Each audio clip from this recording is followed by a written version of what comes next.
नमस्कार, आप देख रहे हैं smart business plus Deepak Kumar के साथ और समय हो चुका है खेती किसानी की महत्वपूर्ण खबरों का। किसान भाइयों, अभी शुरू करें ये खेती। इससे आपकी कम समय में कम जमीन से लाखों रुपए में इनकम हो सकती है। जैसा कि आप जानते ही हैं, आए दिन हम आपके लिए चैनल पर खेती के कुछ ऐसे बिजनेस आइडियाज बताते हैं जिनको अपनाकर आप अपनी खेती को प्रॉफिटेबल बिजनेस बना सकते हैं। और आप सभी के कमेंट्स भी आते हैं कि सर आपने जो एडवाइस दी है, जो टेक्निक बताई है, उससे हमें काफ़ी हद तक फ़ायदा पहुंचा है और हम इन तरीकों को अपनाकर अपनी खेती में कुछ अच्छा और पहले से बेहतर कर पा रहे हैं। तो हमें बहुत खुशी होती है जब आपका प्यार मिलता है। तो इसी तरीके से आप अपना प्यार बताते रहिए। और आपके लिए एक और जानकारी दे देते हैं कि अभी विंटर वियर की सेल चल रही है फैंसी शॉपिंग एप्लीकेशन पर। तो आप मर्जी में आए वो सामान खरीद सकते हैं सर्दियों से रिलेटिव। तो आपके लिए होलसेल प्राइस पर कैशबैक ऑफर भी मिल रहा है। अधिक जानकारी के लिए आप वीडियो के डिस्क्रिप्शन में एप्लीकेशन का लिंक दे दिया है, जा सकते हैं या प्ले स्टोर पर फैंसी शॉपिंग एप्लीकेशन इंस्टॉल कर सकते हैं। आज के वीडियो में हम बात करेंगे स्ट्रॉबेरी की खेती कैसे करें। स्ट्रॉबेरी जो है वह जेली के रूप में काफी हद तक फेमस भी है और इसकी डिमांड अब हर दिन बढ़ती जा रही है और भारत ही नहीं विदेश में तक इसकी डिमांड काफी हद तक ज्यादा है। तो इसकी खेती करने के लिए सबसे पहले आपके लिए उपयुक्त जलवायु का होना बहुत जरूरी है। तो स्ट्रॉबेरी समशीतोष्ण एवं उष्ण कटिबंधीय जलवायु में सफलतापूर्वक उगाई जा सकती है। यह कम प्रकाश अवधि शॉर्ट डे वाला पौधा है। इसमें पुष्पन प्रारंभ होने के लिए लगभग 10 दिनों तक 8 घंटे से कम प्रकाश अवधि की जरूरत होती है। पौधों की अच्छी पैदावार बढ़वार के लिए दिन का अधिकतम तापमान 22 डिग्री सेल्सियस और रात का तापमान 7 से 13 डिग्री सेल्सियस उपयुक्त माना गया है। इसके फूलों व नाजुक फलों को पाले से बचाने के लिए निम्न सुरंग तकनीक, लो टनल तकनीक का प्रयोग भी किया जा सकता है। यानी कि आप ये जो स्ट्रॉबेरी की खेती करेंगे ये सर्दियों के मौसम में करते हैं तो आपके लिए बेस्ट रहेगा, क्योंकि यहाँ पर कम टेम्परेचर में होने वाली फसल से आपको फायदा हो जाएगा। बात करें भूमि के चयन की, तो स्ट्रॉबेरी की खेती लगभग सभी प्रकार की मृदाओं में की जा सकती है। अधिक तथा गुणवत्ता युक्त उत्पादन के लिए अच्छे जल निकास वाली जीवाश्म युक्त हल्की बलुई दोमट मिट्टी, जिसका पीएच मान 5.5 से 6.5 के मध्य हो, वह भूमि उपयुक्त मानी गई है। मृदा में कैल्शियम की अधिक मात्रा से पौधों की पत्तियां पीली पड़ जाती है। क्षारीय एवं सूत्रकृमि कृषित भूमि भी स्ट्रॉबेरी की खेती के लिए उपयुक्त नहीं रहती है। बात करें खेत की तैयारी कैसे करेंगे, तो खेत की 3 बार अच्छी जुताई कर लें। फिर उसमें 1 हेक्टेयर जमीन में 20 से 25 क्विंटल सड़ी हुई अच्छी गोबर की पची हुई खाद अच्छे से बिखेर कर मिट्टी में मिला दें। साथ में पोटास और फास्फोरस भी मिट्टी परीक्षण के आधार पर खेत तैयार करते समय मिला दें। खेत में आवश्यक खाद उर्वरक देने के बाद बेड बनाने के लिए बेड की चौड़ाई 2 फीट रखें और बेड से बेड की दूरी 1.5 फीट रखें। बेड तैयार करने के बाद उस पर ड्रिप इरिगेशन की पाइपलाइन बिछा दें। पौधे लगाने के लिए प्लास्टिक मल्चिंग में 20 से 30 सेंटीमीटर की दूरी पर छेद करें और उसमें स्ट्रॉबेरी के पौधे लगाएं। स्ट्रॉबेरी के पौधे लगाने का समय सर्दियों के मौसम का होता है, जो कि सितंबर महीने से जनवरी महीने तक चलता है। अलग अलग क्षेत्र में अलग अलग मौसम के अनुसार ये स्ट्रॉबेरी लगाई जाती है। आपके यहाँ पर किस हिसाब से सुटेबल बैठती है, आप उसके अकॉर्डिंग इसकी खेती करें। साथ ही आप वीडियो में भी देख सकते हैं, आपको थोड़ा अंदाजा लग जाएगा कि किस तरीके से इसकी खेती हो रही है। स्ट्रॉबेरी की बात करें कुछ ऐसी उन्नतशील किस्मों की जिनका चुनाव आप कर सकते हैं। तो भारत में स्ट्रॉबेरी की बहुत सी किस्में उगाई जाती हैं। व्यावसायिक फल उत्पादन के लिए सही किस्मों का चुनाव बहुत जरूरी है। किस्मों का चयन क्षेत्र की जलवायु एवं भूमि की विशेषताओं को ध्यान में रखकर ही करना चाहिए।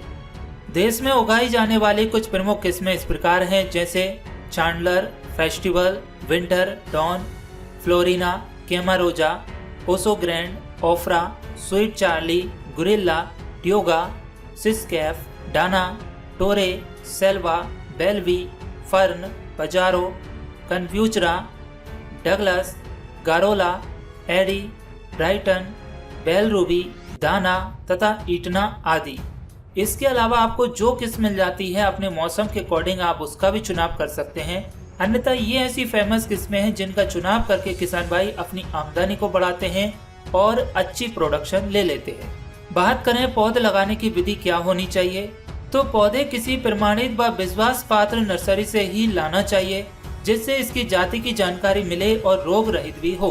पौधे लगाने से पहले पुराने पत्ते निकाल दिए जाते हैं और 1-2 नए उगने वाले पत्ते ही रखने चाहिए। मिट्टी से होने वाले रोगों से बचने के लिए पौधों की जड़ों को 1% बोर्डो मिश्रण या कॉपर ऑक्सीक्लोराइड 0.2% या फिर डाइथेन M45 का 0.2% के घोल में 5 मिनट तक उपचारित करके छाया में हल्का सुखा लेना चाहिए। क्यारियों में कतार से कतार तथा पौधे से पौधे का अंतर 30 सेंटीमीटर रखा जाता है। पौधा लगाने के समय क्यारियों में लगभग 15 सेंटीमीटर गहरा छोटा गड्ढा बनाकर पौधा लगाकर उपचारित जड़ों के इर्द गिर्द को अच्छी तरह दबा दिया जाता है, ताकि जड़ों तथा मिट्टी के बीच वायु न रहे और पौधे लगाने के बाद हल्की सिंचाई आवश्यक होती है। बात करें सिंचाई की, तो स्ट्रॉबेरी में पानी लगाने का सही समय कई कारकों जैसे मृदा प्रकार, मृदा में कार्बनिक पदार्थों की मात्रा, मौसम इत्यादि पर निर्भर करता है। इसके पौधे की जड़ें जमीन में ज्यादा गहराई तक नहीं जाती है, यह सतह पर ही फैलने वाला पौधा होता है, अतः इसमें कम समय के अंतराल पर नियमित सिंचाई की आवश्यकता होती है। पहली सिंचाई पौधरोपण के तुरंत पश्चात कर देनी चाहिए, उसके बाद 2 से 3 दिनों के अंतराल पर सिंचाई करते रहें। सिंचाई के लिए ड्रिप सिंचाई प्रणाली उत्तम रहती है और इस पद्धति द्वारा पौधों को उनकी आवश्यकता अनुसार पानी को बूंद बूंद के रूप में जड़ क्षेत्र में उपलब्ध कराया जाता है।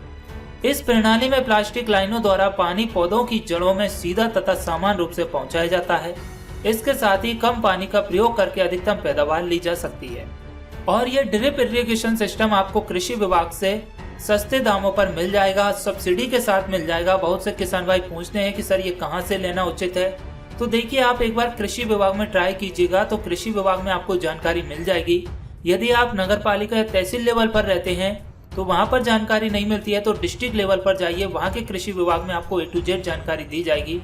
कैसे आपको फॉर्म अप्लाई करना है, किस तरीके से आपको सिस्टम जमेगा, कैसे आपको खरीदना है, कितना आपके लिए इसमें सब्सिडी मिल जाएगी, कितना इन्वेस्टमेंट होगा, कितनी इसकी लॉन्ग लाइफ रहती है, सब कुछ विस्तार से जानकारी दे दी जाएगी। यदि इसके बाद भी आपको कृषि विभाग से सहायता नहीं मिल पाती है तो फिर आप प्राइवेट कंपनी की मार्केट से खरीद सकते हैं। बात करें निराई गुड़ाई की, तो स्ट्रॉबेरी के पौधे लगाने के कुछ समय पश्चात उनके आसपास विभिन्न प्रकार के खरपतवार उग जाते हैं। ये पौधों के साथ पोषक तत्वों, स्थान, नमी व वायु आदि के लिए स्पर्धा करते रहते हैं। इसके साथ ही ये विभिन्न प्रकार के कीट एवं रोगों को आश्रय प्रदान करते हैं। फुटान शुरू होने पर खेत की निराई गुड़ाई करके खरपतवार निकाल देनी चाहिए। बात करें हम अंत में तोड़ाई की, तो स्ट्रॉबेरी के फलों की तोड़ाई का समय बाजार की दूरी के अनुसार तय करते हैं। फलों की तोड़ाई डंठल सहित सुबह के समय तोड़ना चाहिए। तोड़े हुए फलों को रखने के लिए ट्रे का प्रयोग करना चाहिए, क्योंकि इसके फल बड़े नाजुक होते हैं। इन्हें गहरे बर्तन में रखने से फलों की ऊंची परत के दबाव के कारण नीचे भरे फलों को नुकसान पहुंच सकता है, तो आप इनको ट्रे में आराम से बिछाएं। स्ट्रॉबेरी के फलों को 2 से 3 दिनों तक सुरक्षित रखा जा सकता है, अतः तोड़ने के बाद फलों को ज्यादा समय तक नहीं रखना चाहिए।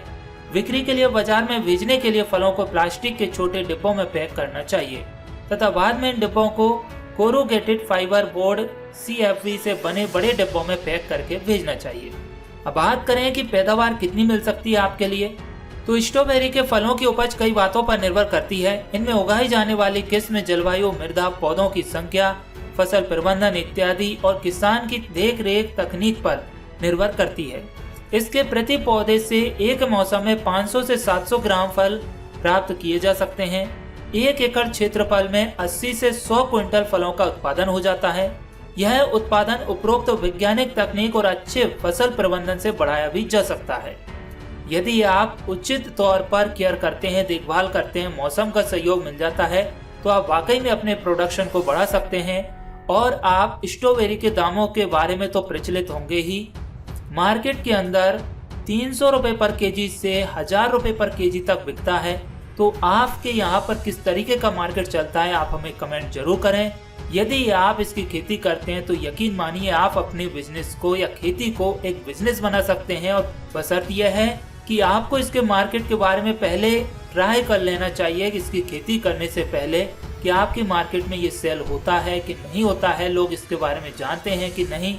अदरवाइज आप एक छोटे से एरिया में करिए, जरूरी नहीं कि 1 एकड़ या 1 हेक्टेयर जमीन में करें या 1 बीघा में करें। आप एक छोटे से कस्बे में कर लीजिए, छोटे से एरिया में, उससे आप मार्केट में सेल करिए। यदि आपको लगता है कि वाकई में फायदा है, ये हमारे मार्केट में भी बिक जाता है, तो फिर आप बड़े स्तर पर करिएगा नेक्स्ट सीजन में, ताकि आपकी जो भी लागत आएगी वो बेकार नहीं जाएगी, मेहनत बेकार नहीं जाएगी और आप जो तकनीक, जो आइडिया सोच रहे हैं उसमें सफल हो जाए। और इसमें यदि आपको कोई डाउट्स है, किसी तरह की कोई भी जानकारी एक्स्ट्रा और चाहिए तो आप हमें कमेंट कर सकते हैं। हमें उम्मीद है आपको वीडियो में दी गई जानकारी पसंद आई होगी। जानकारी अच्छी लगी है तो वीडियो को लाइक करें, ज्यादा से ज्यादा शेयर करें और सब्सक्राइब करें smart business plus YouTube channel को और प्रेस करें बेल आइकन नोटिफिकेशन को, ताकि इसी तरह की और भी खेती किसानी की जानकारी आप तक पहुंच सके सबसे पहले। चलिए मिलते हैं हम नेक्स्ट वीडियो में, तब तक के लिए नमस्कार, जय हिंद, जय भारत, वंदे मातरम।